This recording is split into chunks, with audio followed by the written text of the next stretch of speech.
How's it going, everybody? Welcome to Omega Math Services, the last place where you'll look for math help. Today we'll be going over a limit problem.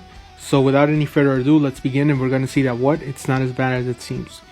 Alright, so for limits, one of the things you do have to know, unfortunately, is how to factor.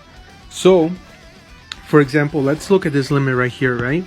So if I plug, the first thing you always want to try is the famous plug and chug. But you see, it doesn't matter what I put up here. Like, it doesn't really matter. You'll see why.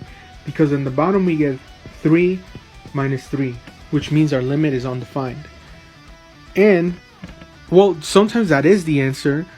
Other times, what we have to do is do some sort of factoring and, different factoring tricks. So whenever I see 4 terms like I do in this equation, what I do is I usually draw a line. Okay? So now I just factor everything they have in common. So this is x squared, and this would be x plus 2. Here, what I do, I take this out, factor that, and I put this, and I turn this into a plus 2. And so, you basically now have factored the top. And this is all over x minus 3. And again, this is the limit as x approaches 3. From here, what we can do is now we have this, basically we group it, right? So give me 1 second. Alright, so now what we do is we can basically group this, and we get x squared minus 9 times x plus 2. Alright, and again, this is all as the limit x approaches 3.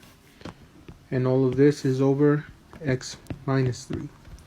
However, you should notice right away that now we have a difference of squares.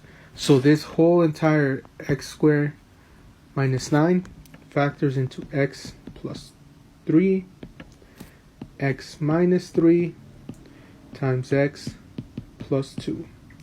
And all of that divided by x minus 3. But you see now this term and that term cancel out, and we're left now with the limit as x approaches 3 of x plus 3 times x plus 2. Now we can solve it, right? Because there's nothing that'll make this limit undefined.